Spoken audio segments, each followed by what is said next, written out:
आप सबका आपके अपने YouTube चैनल की कथा टीवी पर मैं मीनू शर्मा स्वागत करती हूँ। सभी को मेरा राधे राधे। और आज की इस वीडियो में हम आपको बताएंगे कि फागुन माह के शुक्ल पक्ष में पड़ने वाली यह एकादशी तिथि और द्वादशी तिथि कब से कब तक रहेगी, एकादशी का व्रत कब किया जाएगा, साथ ही एकादशी के महत्व के बारे में और उस दिन के शुभ मुहूर्त के बारे में, और अंत में हम आपको बताएंगे इस दिन किए जाने वाले कुछ उपायों के बारे में जो आपके जीवन में भरपूर खुशियां भर देगा और आपको हर तरह से सफलता ही सफलता प्राप्त होगी। तो अगर आपको दी हुई जानकारी पसंद आए तो वीडियो को लाइक एंड शेयर जरूर कीजिएगा, और चैनल पर नए हैं सब्सक्राइब नहीं किया है तो सब्सक्राइब भी कर ही दीजिएगा। देखिए, हर महीने में आने वाली एकादशी का अपना अपना महत्व है। मान्यता है कि एकादशी के दिन व्रत रखकर भगवान विष्णु की जो भी मनुष्य पूजा अर्चना करता है उसकी सभी मनोकामनाएं पूर्ण हो जाती है। तो फागुन महीने के शुक्ल पक्ष की एकादशी आंवले की एकादशी या फिर आंवला एकादशी के नाम से जानी जाती है। और जैसा कि नाम से ही पता चलता है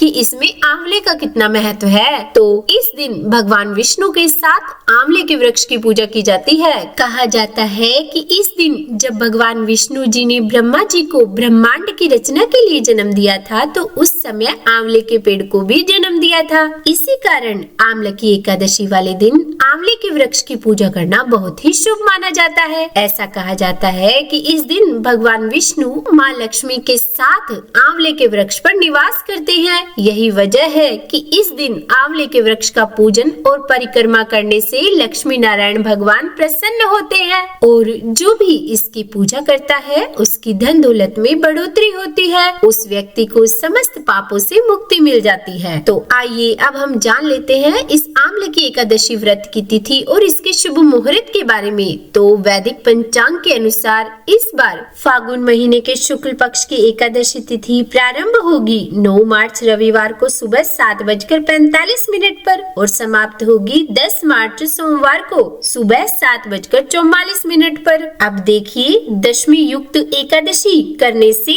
मनुष्य के पुण्य क्षीण होते हैं, इसीलिए हमेशा द्वादश युक्त एकादशी करनी चाहिए। और इसीलिए इस बार इस आंवले की एकादशी का व्रत 10 मार्च सोमवार को किया जाएगा और दशमी तिथि के नियमों का पालन 9 मार्च रविवार को किया जाएगा। अब देखिए, क्योंकि भगवान विष्णु की पूजा में तुलसी बहुत ही जरूरी है और एकादशी के दिन तुलसी नहीं तोड़ी जाती, क्योंकि पहले दिन रविवार है तो उस दिन भी तुलसी के पत्ते नहीं तोड़े जाएंगे। तो इसीलिए आप शनिवार को यानी कि 8 मार्च को ही अपने एकादशी व्रत के लिए तुलसी पत्र ले लीजिएगा। और द्वादशी तिथि प्रारंभ होगी 10 मार्च सोमवार को सुबह 7:45 पर और समाप्त होगी 11 मार्च मंगलवार को सुबह 8:13 पर। और अब आपको बताते हैं हम 10 मार्च सोमवार को यानी कि जिस दिन एकादशी व्रत रखा जाएगा उस दिन के मुहूर्त के बारे में। तो इस दिन ब्रह्म मुहूर्त रहेगा सुबह 4:59 से लेकर 5:48 तक, और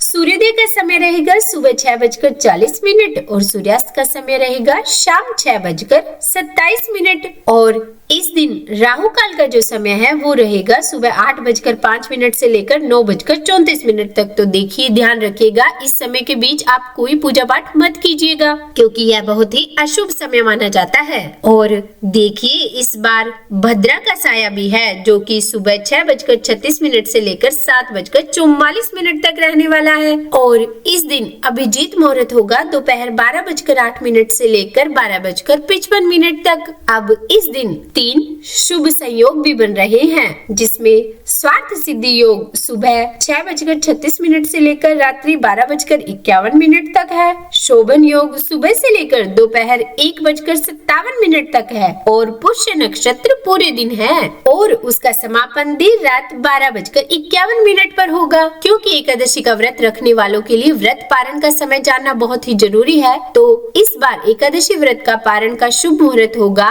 11 मार्च मंगलवार को सुबह 6:35 से लेकर 8:13 तक। देखिए, एक जानकारी और मैं आपको दे दूं कि एकादशी व्रत का पारण मंगलवार को होगा और इसी दिन प्रदोष व्रत भी है। तो जो भी भक्त एकादशी व्रत भी रखते हैं और प्रदोष व्रत भी रखते हैं तो ऐसे में वे अपनी एकादशी व्रत का पारण सुबह जब करें तो उसमें आप कोई भी फल खाकर कर सकते हैं, जिससे आपका एकादशी व्रत का पारण भी हो जाएगा और प्रदोष व्रत भी रखा जाएगा। पर हाँ, जब भी आप व्रत का पारण करें अपने प्रदोष व्रत के नियमों को जरूर ध्यान में रखिएगा। अब देखिए, आंवले की एकादशी को सबसे खास बात यह है कि यह एकमात्र ऐसी एकादशी है जिसका संबंध भगवान विष्णु के अलावा भगवान शिव से भी है। कहते हैं इसी दिन भगवान शिव पहली बार माता पार्वती को काशी लेकर आए थे, तब वहाँ उनका रंग और गुलाल से स्वागत किया गया था। इसी कारण इसे रंग भरी एकादशी भी कहा जाता है। और काशी में हर साल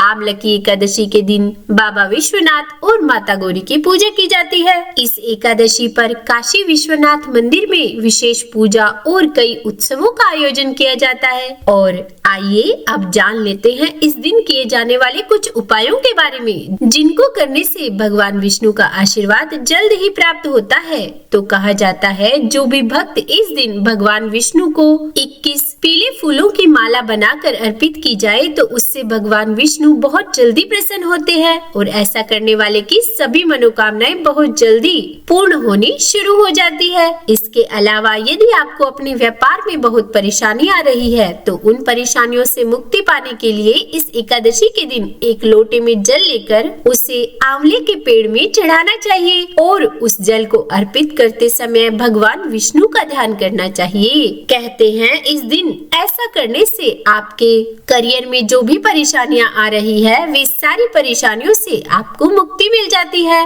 और हाँ, अगर आपके दाम्पत्य जीवन में बहुत समस्याएं आ रही है, आपका गृहस्थ जीवन सुखी नहीं है, तो ऐसे में इस एकादशी के दिन आप आंवले के पेड़ की 7 परिक्रमा लगाते हुए 7 बार कलावा बांधे। कहते हैं ऐसा करने से दाम्पत्य जीवन में आ रही परेशानियां दूर हो जाती है और आपका अपने जीवन साथी से तालमेल अच्छा होने लगता है। गृहस्थ जीवन खुशियों से भर जाता है। अब देखिए, अगर आपके जीवन में आर्थिक तंगी चल रही है, बहुत ज्यादा आर्थिक परेशानियां आ रही है, तो ऐसे में आपको इस आंवले की एकादशी के दिन पीले रंग के कपड़े में एक एकाक्षी नारियल को बांधकर, देखिए नारियल एकाक्षी ही होना चाहिए, फिर उसकी पूजा करके उस नारियल को आप अपने घर में जहाँ पैसे रखते हैं, धन रखते हैं, यानी कि तिजोरी कह सकते हैं, उस स्थान पर रख दीजिए। कहते हैं ऐसा करने से आर्थिक तंगी से मुक्ति मिलनी शुरू हो जाती है, साथ ही में धन वैभव बढ़ने लग जाता है, सुख संपत्ति का वास होता है। तो इस प्रकार ये कुछ उपाय थे जिनको आंवले की एकादशी के दिन करने से भगवान विष्णु जल्द ही प्रसन्न होते हैं और उनकी बहुत ही जल्दी कृपा भी प्राप्त होती है और जीवन की सारी समस्याएं समाप्त हो जाती है। तो बोलिए विष्णु भगवान की जय। अगर आपको वीडियो में दी जानकारी पसंद आई हो तो वीडियो को लाइक एंड शेयर कीजिएगा और चैनल पर नए हैं, सब्सक्राइब नहीं किया है तो सब्सक्राइब भी कर ही दीजिएगा। और हाँ, कमेंट बॉक्स में राधे राधे लिखना बिल्कुल भी मत भूलिएगा। राधे राधे।